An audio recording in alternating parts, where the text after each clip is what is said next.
Well, it's a beautiful sunny day here in the New Forest, and I'm at Blashford Lakes near Ringwood with Jim Day from the Hampshire and Isle of Wight Wildlife Trust. Jim, tell us a little bit about yourself and how long have you been up here at Blashford? I've been here for 8 years almost to the day. Blashford Lakes Nature Reserve is, well, I think it's a fantastic nature reserve, so I've very much enjoyed the 8 years I've been here, and it's nature reserve that's really changed in that time as well. The lakes are all old gravel pits. When I first started 8 years ago, some of the lakes within the reserve were actually still gravel pits. So when I did first start, there was no general access to the public. You could come if you were part of an organised group or an event like you come along to today, but otherwise it was closed to the public. So it was a bit of a hidden jewel that no one knew about, even kind of people a couple of miles down the road. Since that time though, the quarries have all finished working. We've got some fantastic lakes which are wonderful for wildlife, some of which you'll see today on the walk, and yeah, it's just a really special place that more and more people are discovering and travelling some way to get to. Now, you mentioned the walk that we've come to do because I'm intrigued by this. It's called Eat a Tree. Why eat a tree? Because that's what we're going to be doing. There's an old environmental education type activity called Meet a Tree, where basically people get to meet a tree. We're not going to be doing that. We're going to be eating trees today, so it was just a bit of a play on word that, and hopefully caught people's attention. It certainly caught yours. So it's just a little bit of walk to remind people, I suppose, about the way the countryside kind of creeps into all our homes, even when we're not really conscious of it. The main thing is just to go along and enjoy a nice walk, with a difference because we'll be eating along the way. Some of them will be wild foods we pick straight from the bush. Other things will be things that we've picked up in the local supermarkets and farmers' shops. Well, I can't wait to go on this walk, and especially as it's such a fantastic day for it, and catch up with you after the walk, because I'm sure I'm going to have loads and loads more questions Okay, I'll then. catch you later. Thanks, Jim. So I say this is sheep sorrel, and it is really nice. Kids love this one. You can just see it's big. You don't spray here, do you? We don't spray. We don't have dogs. I can't promise it hasn't been peed on by badgers, foxes, or rabbits. But, Actually, that's really nice. That's the badger. You do, of course, have beech mast. You don't need your cups for this one.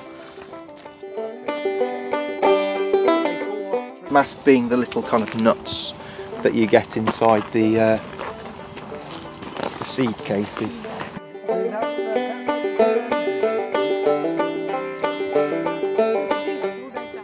If you yeah, grab a leaf and bruise the leaf.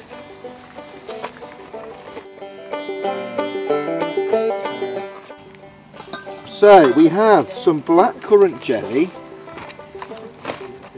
and some apple and blackcurrant pies. That's too much. No, that's lovely. And sweet tooth. I don't know if it was what you expected, but I hope you're enjoying it now. I wouldn't have had lunch if I'd known.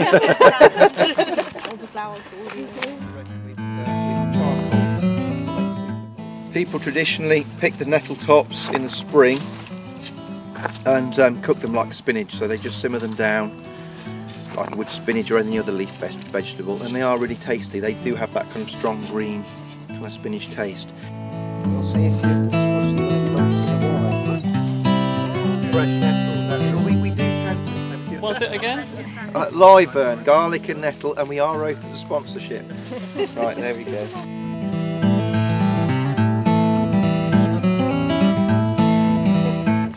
Is regular beer, but it's just been flavoured with nettles. But of course you can make nettle beer in the same way as you can make ginger beer. You tell me when then. When? I want a tea. Okay. Is that right? 5 months. Yeah, which is 12 pints. Yeah, Very good. well, you know, Come back kind of end of August, beginning of September when the fruit will be ripening, and it's all gone. There's just lots of empty husks on the ground.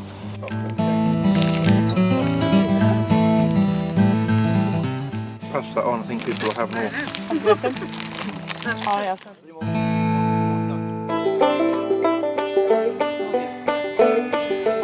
This is a bit sweet. The flowers themselves, it's like a pea, kind of give it a dry finish.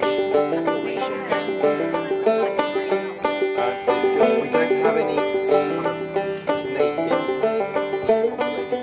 do get some white-fronted geese in the winter, but in times of yore, not even that long ago, I guess within 20 years, there'd be, if maybe not hundreds, but like maybe about 100 white-fronted geese kind of in the valley. And these days you don't get them, same with Buick swans.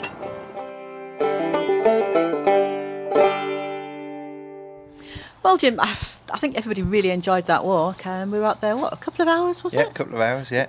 Overran again. Well, it certainly didn't seem like 2 hours. It was just a nice, pleasant stroll, stopping and looking at things and tasting different foods. So how do you think it went? I think it went very well, yeah. It's the first time we've done this particular walk. We were looking for feedback, and people at the end of it seemed to be going very, very happy with what they'd done and learned. I don't think it was necessarily what everyone expected. But I think they were pleasantly surprised, and the general feedback seemed to be one of general well-being and contentedness, I'd say, throughout and at the end of the walk too. I think that was partly down to yourself, actually, without, we shouldn't say too much, it's about the personalities of the people that were there and people that were leading it. Yourself and Michelle, who's disappeared off into the background somewhere.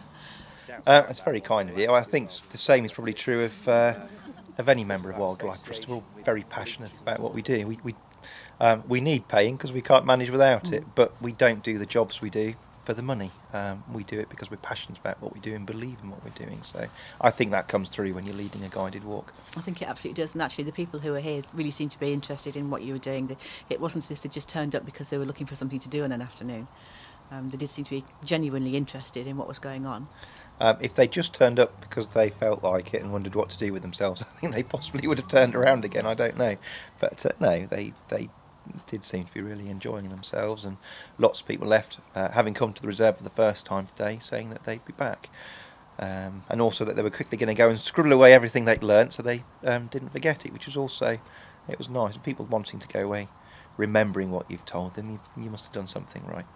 I think, to me, the part that sticks in my mind was the silver birch tree, and actually standing underneath the tree that you tapped to make the wine that you were sharing around with everybody.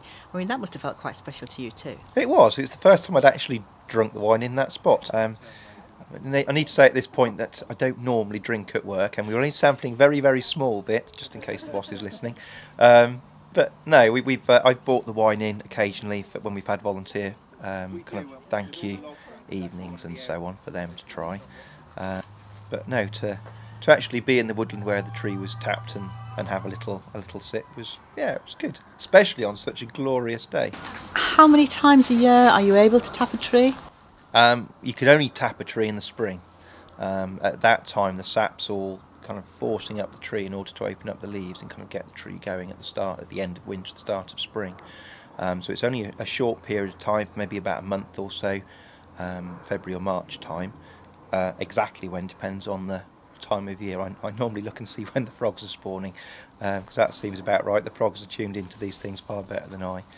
And then once you've tapped a tree, I just tap the tree once, get the demijohn off, and then leave it be for it to do its own thing. But the fact that we were stood underneath the tree that I tapped 2 years ago, and it was, well, you can vouch for me, it was absolutely fine. It doesn't do any harm to the tree as long as you're careful. Is that something that the general public are allowed to do in the New Forest? No. With things like blackberries, I think you can go out into the countryside and it would be a very mean landowner that objected to a family going out picking blackberries, unless he was commercially growing them in a field, yeah. In which case he'd have every reason to be objectionable about it. But no, I think it depends what it is. You need to be discreet, and there are bylaws and laws associated even with the forest in terms of kind of what you take and how much you can take. So you do need to know what you're doing before you land yourself in trouble, and equally before you pick something that makes you ill. Yeah. I think, sort of talking about the price of it, £5 seems amazingly good value. It probably was. It's the first time we've done the walk. We do ask for donations for our events rather than the charge, so £5 is a guideline. We always hope that people will give more. In hindsight, but I think we will run this event again because it was so successful, and we probably would suggest a slightly more greater donation. But it was well worth doing. We're in a slightly unusual position here at Blashford Lakes. It's one of about 50 nature reserves that Hampshire and Isle of Wight Wildlife Trust manages across the 2 counties, and Blashford Lakes Nature Reserve is actually isn't owned by the trust itself, but we manage it on behalf of the landowners, who are Wessex Water and Bournemouth and West Hampshire, Semcorp Bournemouth Water, and we're also partly funded by the New Forest District Council.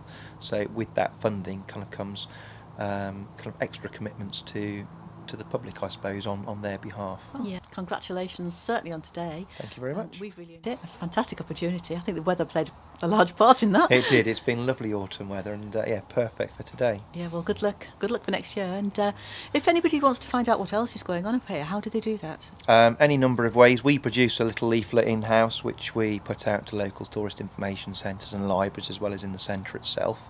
The Wildlife Trust produces a wildlife diary, which again you can pick up in libraries and similar places, or get direct to your door if you're a member, because we are a member organisation. We can't exist without our membership. And alternatively, you can go online, and the website is www.hwt.org.uk. Well done.